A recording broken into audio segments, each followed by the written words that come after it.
What is going on, guys? Carter here with Edged Mindset. I've got a knife to show you.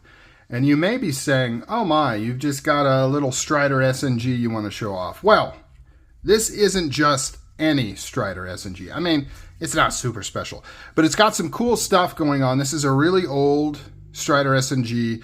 It's got a lot of old features of Strider knives that aren't in place anymore that I want to talk about, and some other cool little kind of factoids with it that if you are a fan of Striders, you might find interesting or you might remember from back in the day. So, yeah, I don't remember what generation this is, but this is an earlier generation of SnG. Obviously, it has the lock bar stabilizer, so it's not, you know, that's how you classify real old school Strider folders, is if they don't have a lock bar stabilizer, they are truly old school. But this one's pretty old. So let's just run through the things that are kind of cool and interesting about this knife. We can talk about them and hang out and have a good time. And I'll see you in the comments and we can get closer as friends and people in the knife community. So first off, you might notice the flaming on this particular knife, and what I need to do is not be a complete dill hole and get a knife to compare it to. So I'm going to go grab a newer SnG to compare this to. Boom! Movie magic, there it is. Wow, look at that. So let's compare the flaming right here. So you can see quite a bit different. So the old school way of doing the flaming is the swirly pattern, and that's what it's referred to as, is swirly, flaming, swirly pattern, things like that. The newer style is just straight across like this. So I believe they switched. Now these dates are very relatively not accurate, but I believe around 2010-ish, they started to switch to this, 2012 maybe. Somewhere around there, they kind of switched to these lines.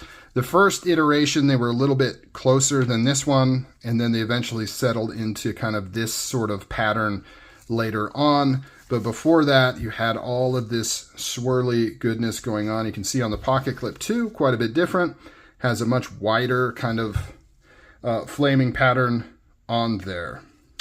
This also has the two-piece lock set where it has the rings in here that has knurled, kind of a knurled collar that goes into here and keeps it from spinning. This was used pretty much the whole time other than like Gen 1 up until the latest versions where they kind of switched up the hardware and stuff. So that's not particularly noteworthy on this, but it is kind of the pre-Strider SKI going away set of hardware. The other cool thing you might notice is this lock bar stabilizer that says, if you can read it, says Hinderer. It says Hinderer on it. Why does it say Hinderer on there? Because I don't know if people know this, but Rick Hinderer invented the lock bar stabilizer. And the lock bar stabilizer does two things. One, it prevents over travel of the lock bar, right? That's the obvious one. You can't bend this out because this prevents this from bending out this way. But it also prevents inward flexion. So when you push in on this lock bar, it doesn't flex inward because it also hits this lock bar stabilizer. So double duty, invented by Hinderer. And as such, when Strider started using it, they wanted to make sure people knew that it was Hinderer who made this lock bar stabilizer. So they used to be stamped like this until they stopped doing that and just went to kind of the plain unbranded black version right there. So that's another thing that's cool. These are pretty popular, highly sought after. A lot of people like to get these and just throw them on whatever Striders, right, as a badge of honor, that kind of thing. But it's a cool little piece of history here. The other thing worth noting, and this isn't the best example of it, but they did their tiger stripes differently back then. So they would actually shield one side. And like I said, this isn't the best example, but you can see how this side kind of fades out more. This side is a little crisper over here too. And so basically what they would do is they would black oxide the blade, and then they would go through with their bead blaster, and they would bead blast these parts in, leaving the stripes, but they would actually get something like something to kind of protect it, right? So they'd kind of hold something up like this and go psh, and then come over here and go psh, and then psh. And so it kind of create this sort of pattern where it's cleaner on one side than the other. Some are really, really crisp, like it's literally a stark line and then it kind of fades out. Now they kind of just don't do that. They just go psh, psh, psh, psh. And so it's more even, right? Both sides are equally faded. So that's something that's different on some of these older Striders here as well. Let's take a look at the steel S30V USA, and you can see the Boss heat stamp right there. So Boss, Paul Boss of Buck Knives taught Strider how to do, or actually didn't teach him, but used to do the heat treatments for Strider knives. And he's world-renowned.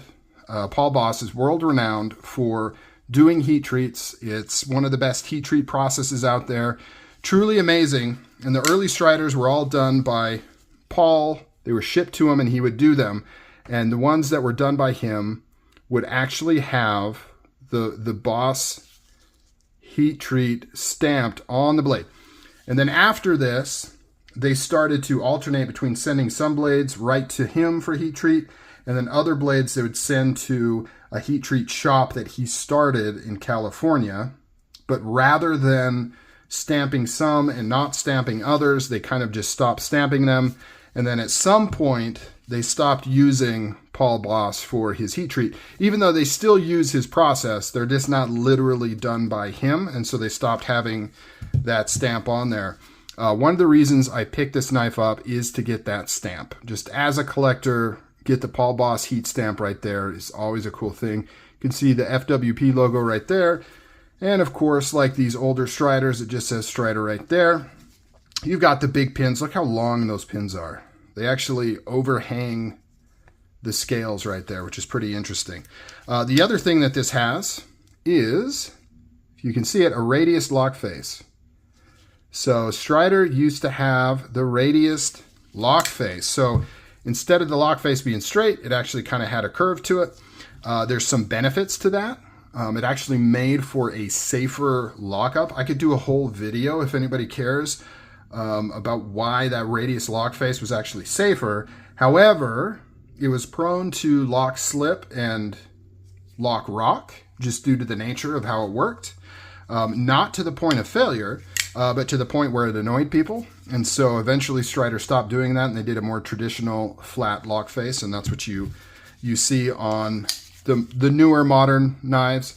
I actually got into Strider knives like right before they made this change. So when I got into Strider knives first, they were still doing the radius lock faces, and then, I don't know, maybe 4 months later, they did the official change to the flat-faced lockup. Look how centered this is. This is a really cool example. The only, man, it is almost mint. The only thing is it's got a little bit of wear on the pocket clip from being carried. It's got just a little mark on the G10 right there. The G10 texture is still very much intact. Looks to be original edge on here. Really, really nice example of an old Strider. There's that lockup right there. Nice and good. This one's pretty solid. I can get a little bit of flex on it if I really push on it, but not too much at all. So really cool piece of Strider history. SNG, Lego style, pretty old school. Not the oldest school, but pretty dang old school. Let me know down below, what do you think? Do you prefer old Striders or new Striders? If you had to pick, which one would you go with? All right, guys, comment down below. I'll catch you on the next video. See you later.